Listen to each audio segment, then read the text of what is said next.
أعوذ بالله من الشيطان الرجيم بسم الله الرحمن الرحيم والمحسنات من النساء إلا ما ملكت أيمانكم. السلام علیکم ورحمۃ اللہ وبرکاتہ. ناظرین، آج 5ویں پارے کا مطالعہ ہوگا. اس میں جو موضوعات زیر بحث آئے ہیں ان پر ایک نگاہ ڈالیں گے، پھر اس کے بعد اس کے مضامین میں اندر جا کر ان میں سے کچھ کلید دریافت کریں گے. اس پارے کے اندر 3 بڑے موضوعات ہیں. ایک موضوع ہے فیملی ایشوز. اسلام میں خاندان کا نظام کیا ہے اور کیسے ہے، میاں بیوی کے درمیان حقوق و فرائض کیا ہیں، توازن کیسے ہونا چاہیے، اور اختلافات کی صورت میں کیسے انہیں رفع کیا جائے، ڈسپیوٹ کو کیسے ریزالو کیا جائے، کائنڈنس کے ساتھ، مرسی کے ساتھ، معروف طریقے سے عورتوں کے ساتھ معاشرت کی جائے. پھر خاندانی نظام میں خوش دلی اور فراخی کے ساتھ خرچ کیا جائے، بخیلی نہ برتیں. یہ سارے امور وہاں آئے ہیں. پھر دوسرا جو موضوع ہے، جو تھیم ہے، وہ کمیونٹیز اراؤنڈ ہیں. مسلمان جہاں بھی رہتے ہوں ان کے اطراف جو معاشرہ ہوگا ان میں دیگر مذاہب کے لوگ ضرور ہوں گے. ان کے عقائد الگ ہوں گے، ان کے نظریات الگ ہوں گے، ان کے کسٹمز الگ ہوں گے. سب کے ساتھ کیسے بیہیو کیا جائے اور کلچرلی دوسروں کے ساتھ ہمارا معاملہ کیسے ہو، اس کو تو ہم آگے کسی اور پارے میں لیں گے. لیکن یہاں جو تھیم ہے اس میں بالخصوص مشرکین عرب اور یہود مدینے کے، ان دونوں میں سے کچھ لوگ جو اشرار تھے، جو شر پسند تھے، وہ اسلام اور مسلمانوں کو نقصان پہنچانا چاہتے تھے. نبی کریم صلی اللہ علیہ وسلم کے سلسلے میں ان کا رویہ صحیح نہیں تھا، جبکہ نبی کریم صلی اللہ علیہ وسلم اس چھوٹی ریاست کے سربراہ تھے، لیکن ان کے ساتھ ان لوگوں کا رویہ بھی صحیح نہیں تھا.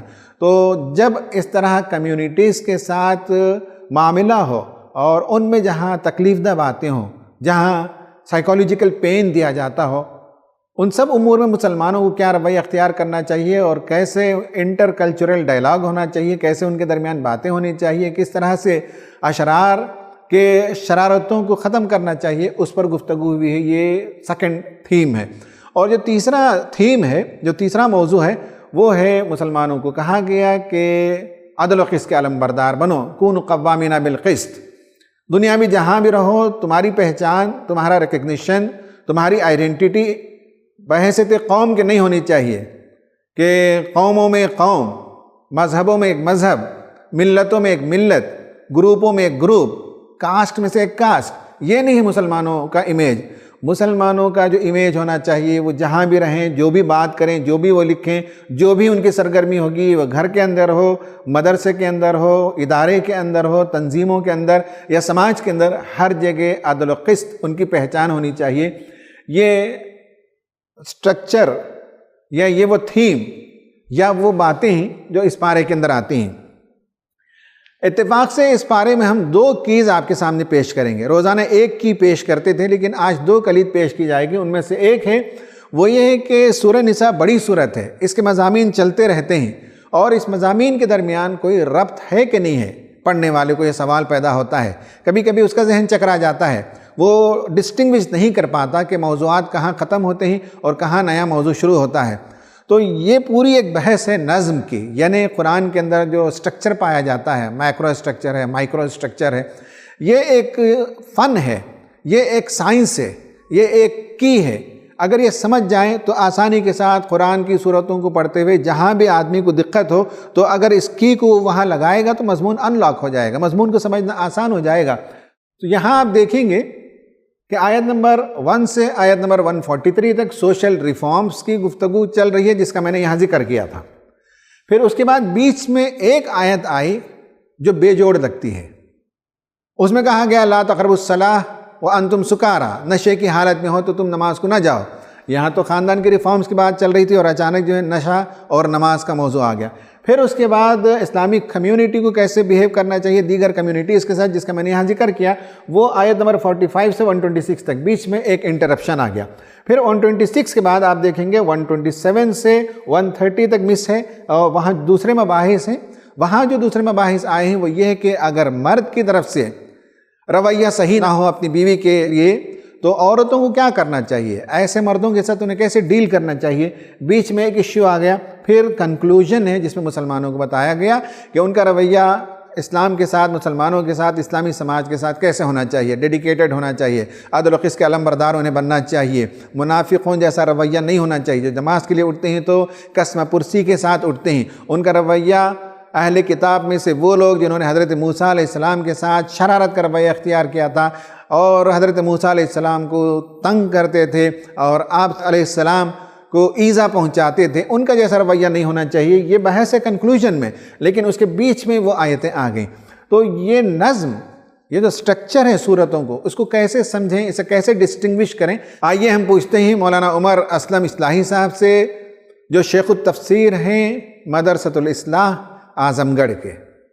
نحمد اللہ العظیم ونصلی علی رسولہ النبی الکریم، اما بعد۔ نظم جلی تو وہ نظم ہے جو ادنا تأمل ہی سے واضح ہو جاتا ہے، اس میں مختلف جہتوں سے بہت زیادہ تدبر کرنے کی ضرورت نہیں پڑتی، لیکن نظم خفی وہ نظم ہے جو ہر پڑھنے والے پر نہیں کھلتا، بلکہ ان پر کھلتا ہے جن کو اللہ کی طرف سے خاص قرآنی ذوق ودیت ہوا ہو اور ان کے اندر فہم قرآن کا شوق بھی ہو۔ لیکن جہاں تک سورہ نساء کا تعلق ہے، اس کے مضامین کا نظم و ربط سورہ کے طویل ہونے کے باوجود مخفی نہیں ہے، بلکہ اس کی آیات میں نظم و ربط بالکل واضح ہے۔ دیکھیے، کسی بھی سورہ کا نظم و ربط معلوم کرنے کے لیے ضروری ہے کہ پہلے سورہ کا مرکزی مضمون متعین کیا جائے، پھر اس سورہ کے مضامین کا مرکزی موضوع سے نظم تلاش کیا جائے۔ ہر بڑی سورہ میں ذیلی مضامین چھوٹی صورتوں کے مقابلے میں زیادہ بیان ہوئے ہیں، اور ہر ذیلی مضمون کے لیے متعدد آیات پر مشتمل ایک یا ایک سے زائد چیپٹرز ہیں۔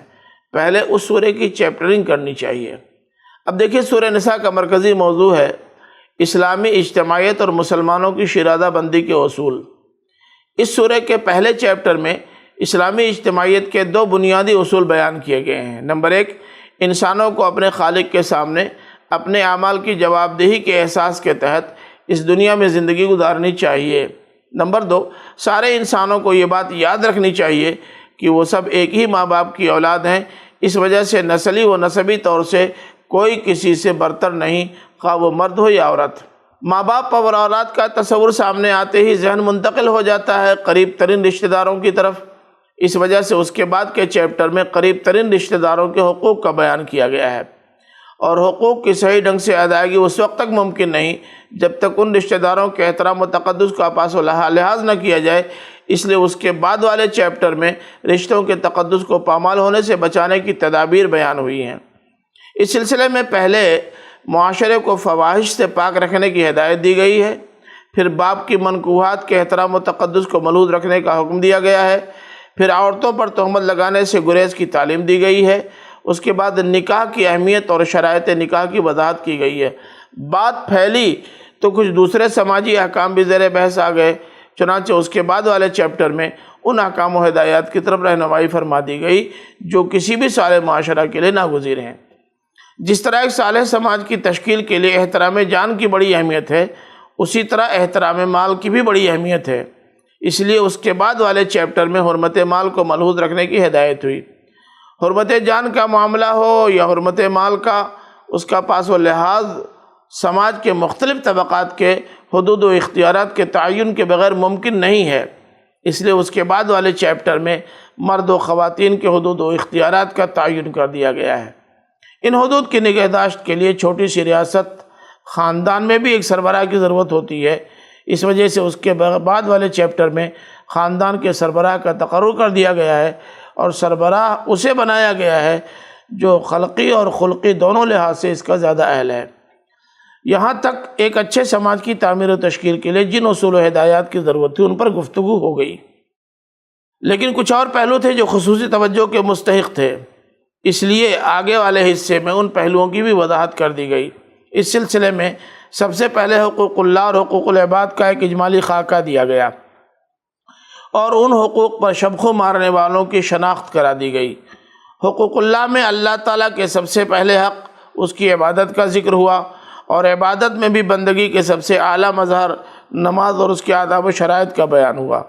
پھر ان آداب و شرائط میں خلل ڈالنے والے گروہ کی نشاندہی کر دی گئی اور ان کی نفسیات کا سراغ بھی دے دیا گیا۔ پھر مسلمانوں کو ان سے ہمیشہ چوکنا رہنے کی تلقین کی گئی۔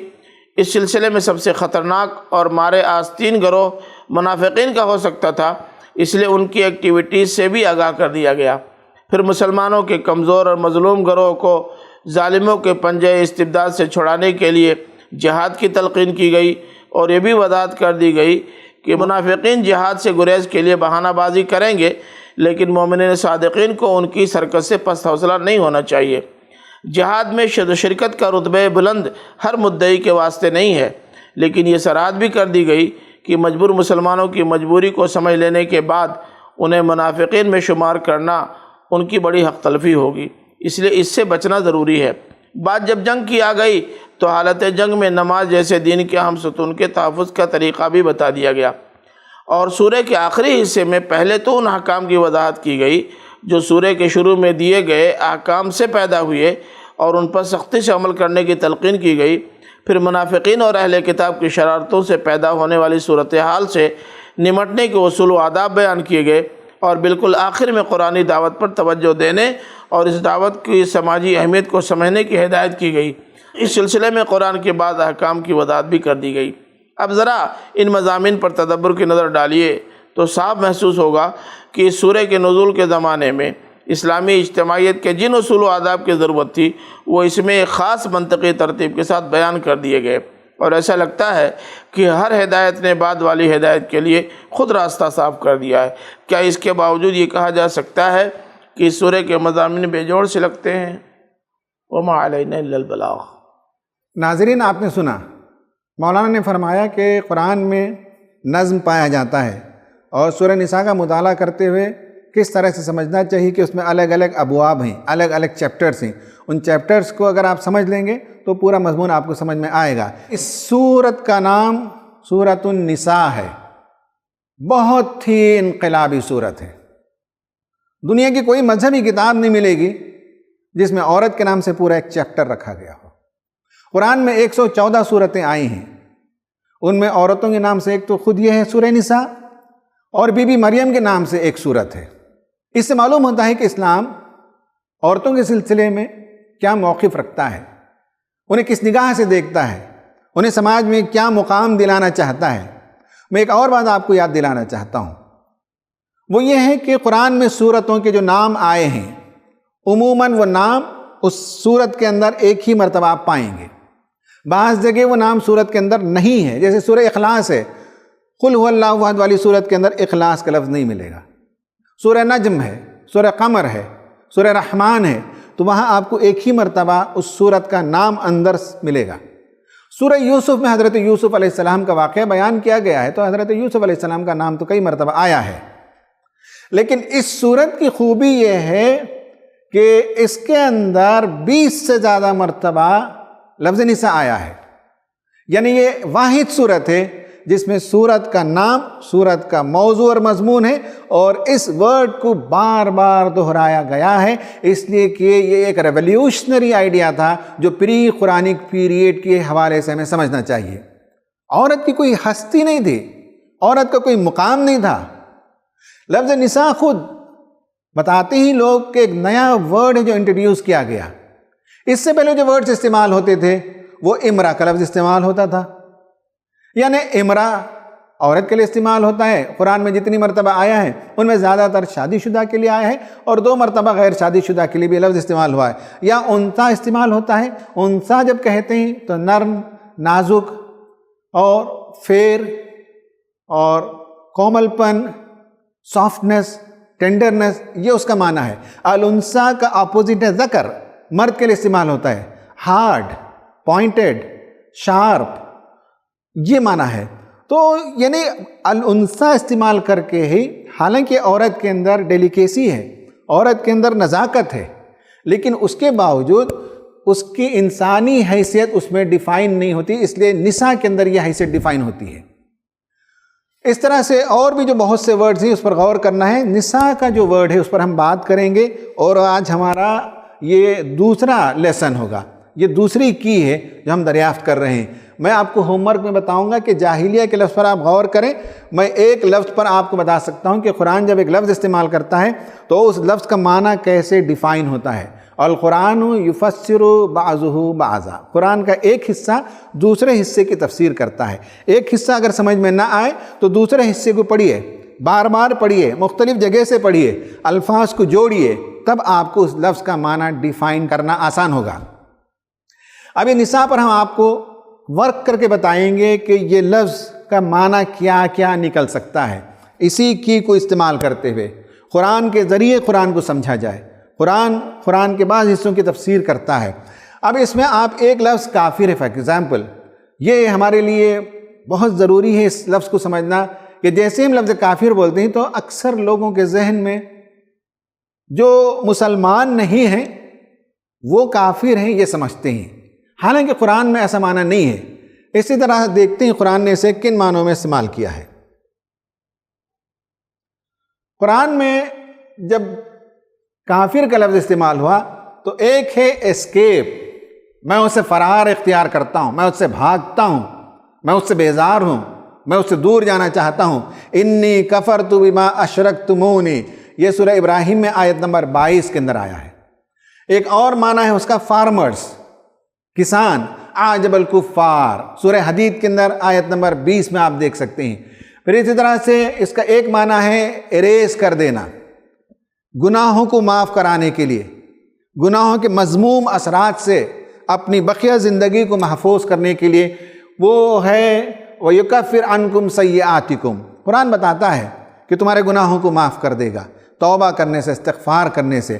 تو یہ سورہ بقرہ کے اندر آیا ہے۔ اور اسی طرح گناہوں کے کفارے کے لیے انسان اپنی جو کوشش کرتا ہے اس کے لیے ذَلِكَ كَفَّارَةُ أَيْمَانِكُمْ، یعنی یہ ہے کہ کئی گناہ ایسے ہیں جس کا کفارہ ادا کرنا پڑتا ہے اور وہ کفارہ دینے سے وہ گناہ معاف ہوتے ہیں۔ تو لفظ کفر کو اگر آپ قرآن میں اور بھی بہت سے الفاظ ہیں اور بہت سے معنی ہیں، لیکن آپ دیکھیے کہ یہاں لفظ کفر جو ہے فرار ہونا، بیزار ہونا، بھاگنے کے معنی میں آیا۔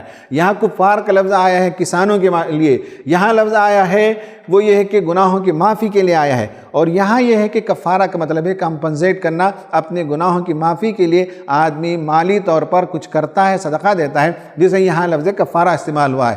تو میں یہ بتانا چاہ رہا تھا کہ لفظ نساء پر گفتگو کرتے ہوئے ہمیں یہی طریقہ اپنانا ہے کہ قرآن میں یا اسی صورت کے اندر ہم دیکھیں گے کہ لفظ نساء کن کن معنوں میں آیا ہے، اس سے ہمیں بات سمجھ میں آتی ہے۔ اس کا طریقہ یہ اصل میں قرآن نے بتاتا ہے طریقہ کہ ایک تو ما سبقہ اور وما بعد،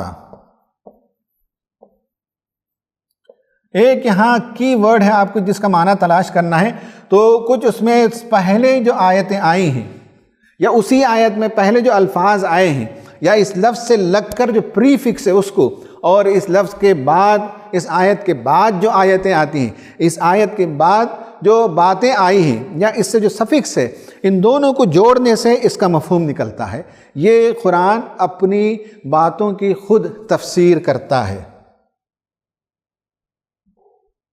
اب آپ دیکھیے، میں نے بتایا سورہ نساء میں نساء کا لفظ کئی مرتبہ آیا ہے، اور اس سے پہلے عرب میں یہ الفاظ استعمال ہوتے تھے، لیکن قرآن نے ایک ریولیوشنری ورڈ استعمال کیا اور اس کے ذریعے سے عورت کی پوزیشن کو واضح کیا۔ کیسے پوزیشن کو واضح کیا میں آگے بتاؤں گا، اور میں نے بتایا کہ اس کو دریافت کرنے کا طریقہ یہ کہ قرآن ہی سے معلوم کیا جائے۔ میں نے ایک لفظ کو آپ کے سامنے وضاحت کے ساتھ بتایا کہ کافر کے کئی معنی ہیں، جس میں رات کے لیے بھی استعمال ہوتا ہے، پھلوں پر جو پھول طاری ہو جاتا ہے یا اس پر اسے جو چھپا لیتا ہے پھول کا کچھ حصہ، پیٹلز کچھ آ جاتے ہیں، اس کے بھی لفظ کفر استعمال ہوتا ہے۔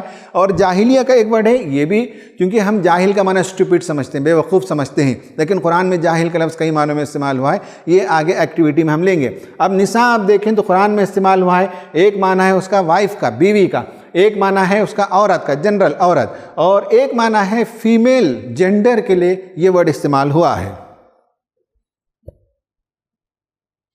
اس پارے کے اندر میں نے بتایا کہ 20 مرتبہ، میں آگے کی سلائیڈ میں بتاؤں گا، 20 مرتبہ یہ لفظ آیا ہے نساء کا لفظ، اور ہر جگہ ہم دیکھیں گے آگے پیچھے جو الفاظ ہیں اس سے جوڑ کر، آگے پیچھے کا جو مضمون ہے اسے جوڑ کر دیکھیں، تب پتہ چلے گا کہ یہ انقلابی لفظ قرآن کیسے استعمال کرتا ہے۔ اور اس نے بتایا کہ عورت دنیا میں اس کا سیکنڈری مقام نہیں ہے، وہ مردوں کے ماتحت نہیں ہے، وہ مردوں کے لیے غلام کی حیثیت نہیں رکھتی ہے، وہ ایکول اینٹیٹی ہے، اس کی حیثیت برابر کی حیثیت ہے۔ ہاں، ورک ڈسٹریبیوشن الگ ہے، ذمہ داریوں کا ڈسٹریبیوشن الگ ہے، رولز اینڈ ریسپانسبلٹیز الگ ہو سکتے ہیں، لیکن بحیثیت صنف، بحیثیت جینڈر وہ لوئر مقام نہیں رکھتی۔ اب آپ دیکھیے، ایک ہے وَلِلنِّسَاءِ نَصِيبٌ مِّمَّا اكْتَسَبْنَ، یہ آیت نمبر 32 ہے۔ اس میں کیا معلوم ہے؟ یہ لفظ نساء آیا ہے، اور نساء کے آگے آپ دیکھیں تو معلوم ہوتا ہے کہ عورتیں کام کر سکتی ہیں، ورک کر سکتی ہیں، اپنا کیریئر بنا سکتی ہیں۔ مرد جس طرح سے کیریئر بناتا ہے ویسے عورت بنا سکتی ہے، مرد جس طرح سے پڑھتا ہے ویسے عورت پڑھ سکتی ہے، مرد جس طرح سے ایک سائنٹسٹ بننا چاہتا ہے، ایک آفیسر بننا چاہتا ہے، عورت بن سکتی ہے۔ یہ اور بات ہے کہ جب شادی ہو جاتی ہے اور خاندان کا نظام بن جاتا ہے، خاندان کا انسٹیٹیوشن بن جاتا ہے، اس انسٹیٹیوشن میں جب دو لوگ ملتے ہیں اور ان سے پھر اس کے بعد بچے ہونے لگتے ہیں تو اس انسٹیٹیوشن کا ایک ہیڈ ہوتا ہے، اور وہ ہیڈ قرآن نے بتایا الرجال قوامون علی النساء، وہاں بھی لفظ نساء آیا ہے۔ تو گھر کا ایک ایڈمنسٹریٹر ہوتا ہے، پھر ایڈمنسٹریٹر اور دیگر لوگ مل کر گھر کے امور طے کرتے ہیں، تو اس کے بعد اس کا کیریئر یا جاب یا ورک جو کچھ ہے اس کے پرسیو کرنے میں گھر کے نظام بننے کے بعد انسٹیٹیوشن میں شورائیت کے ساتھ فیصلہ ہوگا۔ کوئی بھی ادارہ ہو، گھر کا ادارہ ہو، مسجد کا ادارہ ہو، آپ کوئی انسٹیٹیوشن چلاتے ہو، کوئی مدرسہ چلاتے ہو، آپ کوئی جماعت چلاتے ہو، وہاں ایک امیر ہوگا اور وہاں مشورے ہوں گے، اور مشورے سے ان کے امور طے ہوں گے اور فیصلے ہوں گے۔ تو گھر میں بھی ایسا ہی ہے، ورنہ فی نفسی ہی عورت کے بارے میں صاف طور پر کہا گیا کہ وہ اپنی کیریئر کے بارے میں، ایجوکیشن کے بارے میں، پروفیشن کے بارے میں وہ طے کر سکتی ہے۔ یہ عرب کے زمانے میں ہی انقلابی لفظ نہیں تھا، آج بھی ایک انقلابی کلمہ ہے۔ اس کے بعد آپ دیکھیں والمحصنات من النساء، یہاں لفظ نساء آیا ہے، آگے کے جو الفاظ ہیں اس سے معلوم ہوتا ہے کہ تمہارے لیے وہ عورتیں حرام ہیں جو آلریڈی کسی کے نکاح میں ہیں۔ یہاں لفظ محصنات استعمال کر کے نساء کو ڈیفائن کیا گیا، یعنی یہ ہے کہ نساء یہاں فیمیل جینڈر، اس سے نکاح کریں، ان سے شادی کریں تو کس لیے کریں؟ قرآن نے کہا کہ محسنات بنانے کے لیے شادی کی جائے۔ محسن حسن سے ہے، خلا سے ہے، فورٹیفائی کرنا ہے۔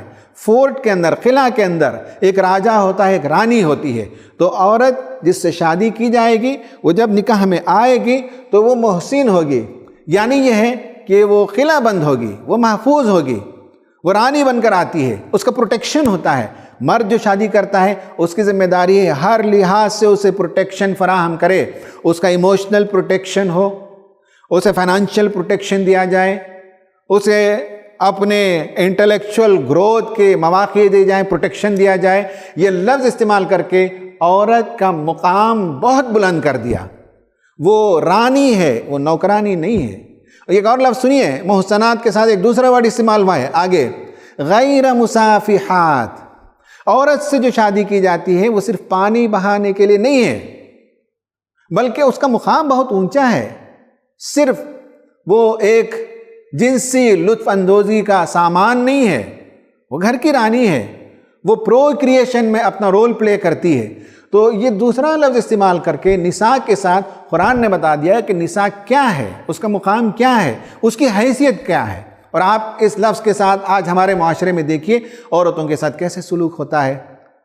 میرے پاس بہت سے کیسز آتے ہیں اور دکھ ہوتا ہے، تکلیف ہوتی ہے، جس طرح سے لوگ آج بھی جاہلیت کا رویہ اختیار کرتے ہیں۔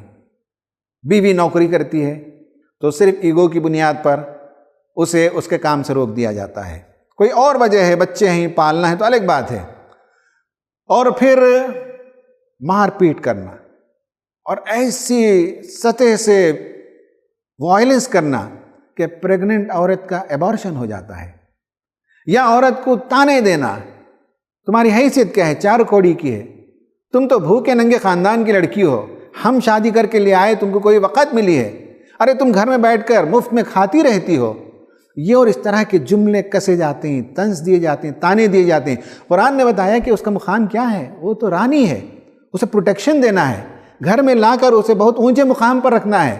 لیکن مسلمانوں نے بھی اور دیگر لوگوں نے بھی کیا سے کیا بنا دیا۔ جو قرآن پڑھتے ہیں، جو قرآن سمجھتی ہیں، کلاسز اسی لیے ہیں تاکہ کریکشن ہو ہماری زندگیوں میں۔ پھر اس کے بعد ایک اور لفظ قرآن نے استعمال کیا، وہ دیکھیں وَآتُوا النِّسَاءَ صَدُقَاتِهِنَّ نِحْلًا۔ یہاں نساء کے ساتھ ہی بتایا کہ شادی جب کرو تو ان کی اکنامک سیکیورٹی کے لیے سمبولیکلی انہیں مہر دیا کرو۔ شادی کے دن جو مہر دیا جاتا ہے وہ سمبل ہے، وہ علامت ہے۔ مرد یہ کہتا ہے کہ آج سے تمہاری معاشی ذمہ داری مجھ پر ہے، اور کتنا دینا ہے یہ بھی تو معلوم ہوتا ہے مطالعے سے کہ مہر کی رقم اتنی دی جاتی ہے کہ وہ سبسٹینشیل اماؤنٹ ہو۔ زندگی میں کوئی واقعہ ہو جائے، کوئی حادثہ ہو جائے تو مہر کی رقم اتنی ہو، سال 2 سال زندگی گزر بسر ہو سکے، اتنی رقم دینے کے لیے مہر کہتے ہیں۔ اور یہ عورت انٹائٹلڈ ہے اس کے لیے شادی سے پہلے اسے کوئی گارنٹی دے کہ مجھے ہاتھ لگانے سے پہلے میرے اکنامک سیکیورٹی تم لو اپنے سر پر۔ قرآن نے بتائی کہ نساء ہے، اس کا مقام ہے یہ نساء کا۔ پھر اس کے بعد اس سورت کے پہلی آیت میں رجالاً کثیراً ونساء، اللہ تعالیٰ نے مردوں اور عورتوں کو شوہر اور بیوی کے ذریعے خلق کثیر کو پیدا کیا۔ پروجینی کو بڑھانے کا، نسل انسانی کو بڑھانے کا کام ان دونوں کی ذمہ داری ہے، اور دونوں ایکول ریسپانسیبل ہیں، women as part of human regeneration. مجھے کچھ لڑکیوں نے، عورتوں نے بتایا کہ شادی کے بعد ان کی ساس بار بار آ کر کہتی رہی کہ دیکھو ہمارے ہاں لڑکا پیدا ہونا ہے، میرے بھی 2 لڑکے ہیں، اور فلاں صاحب کے گھر میں ان کے بھی 2 لڑکے ہیں، ان کے ہاں بھی لڑکے ہیں، تم کو لڑکا جننا ہے۔ اب بھلا بتائیے، قرآن بتاتا ہے کہ لڑکا ہو کہ لڑکی ہو، نسل انسانی کو آگے بڑھانے میں جب مرد کا اور عورت کا یکساں رول ہے تو پھر عورت کو کیوں سناتے ہیں؟ سنائیے اپنے مرد کو، سنائیے اپنے بیٹے کو، سنائیے کہ مجھے لڑکا ہی چاہیے۔ لڑکی کیوں سنایا جاتا ہے؟ یہ دراصل اس کی تحقیر ہے، یہ اس کی تذلیل ہے، یہ اس کا مقام نہیں جاننے کی وجہ سے۔ قرآن تو بتاتا ہے کہ نسل انسانی کو آگے بڑھانے میں مرد اور عورت دونوں ایکول رول پلے کرتے ہیں، اور سماج میں سمجھ لیا جاتا ہے کہ عورت ہی کا رول ہے بچے کے جنس کو طے کرنے میں یا اس کے جینڈر کو طے کرنے میں۔ یہ بالکل غلط تصور ہے۔ قرآن نے بتایا کہ ایکولی وہ ریسپانسبل ہے۔ تو اس طرح سے یہ جو آیتیں ہیں، اور ایک آیت یہاں آپ دیکھیے کہ وَلِلنِّسَاءِ نَصِيبٌ مِّمَّا تَرَكَ الْوَالِدَانِ وَالْأَقْرَبُونَ، والدین اور قریبی رشتہ دار جو چھوڑ کر جائیں اس میں میراث میں عورت کا بھی حصہ ہے۔ یہ فائنینشیل میٹر ہے، اکنامک میٹر ہے۔ وہ بتایا کہ اسے وہ رائٹ ہے، رائٹ آف انہیریٹنس ملے گا، and equally they have rights with men, یعنی حق دونوں کو ملے گا۔ شیئر کتنا ملے گا یہ تو قرآن نے طے کیا ہے، لیکن حقدار تو دونوں ہی وارثین کے۔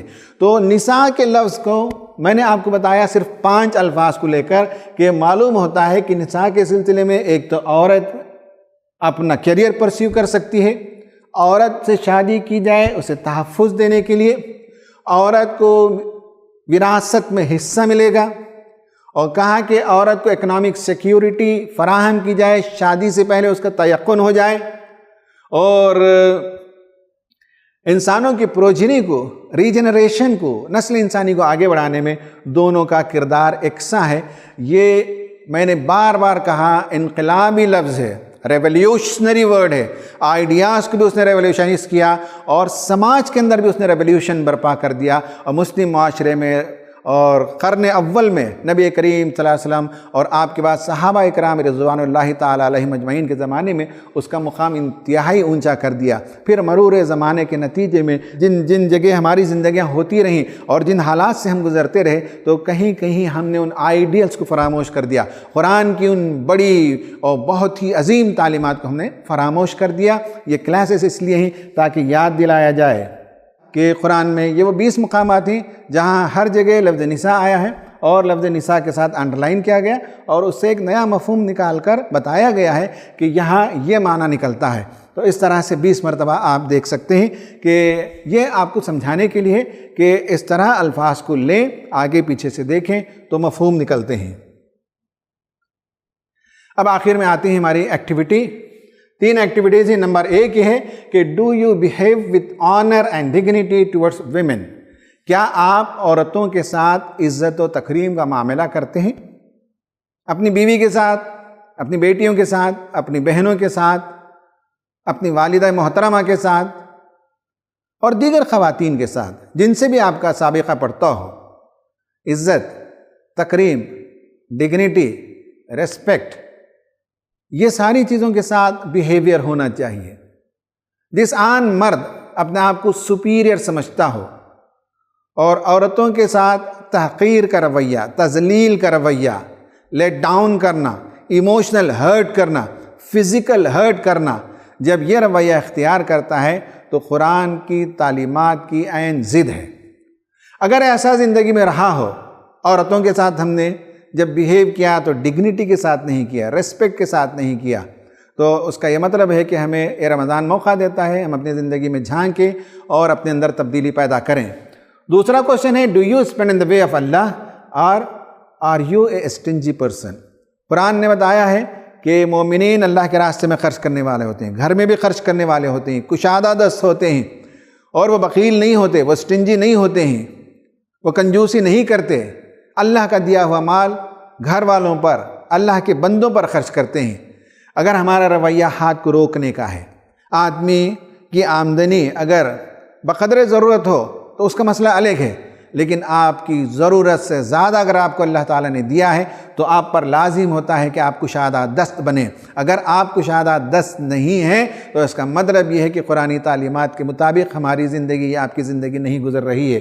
اور تیسرا ہے find out the meaning of جہل اور دا میننگ آف تقوی فرام قرآن. یہ جو میں نے سسٹم بتایا کہ قرآن سے قرآن کو سمجھا جائے، قرآن سے قرآنی آیتوں کی تعبیر دریافت کی جائے، تو میں نے 2 الفاظ کو لے کر بتایا آپ کو کفر اور نساء، اور آپ جہل اور تقوی کے الفاظ پر کام کیجئے اور اس کے مفہوم کو تلاش کیجئے. اللہ تعالیٰ سے دعا ہے کہ اللہ تبارک و تعالیٰ ہمیں ان کلید کو استعمال کر کے قرآن مجید کے مفاہیم کو کما حقہ سمجھنے کی توفیق عطا فرمائے. آمین. وآخر دعوانا ان الحمد للہ رب العالمین.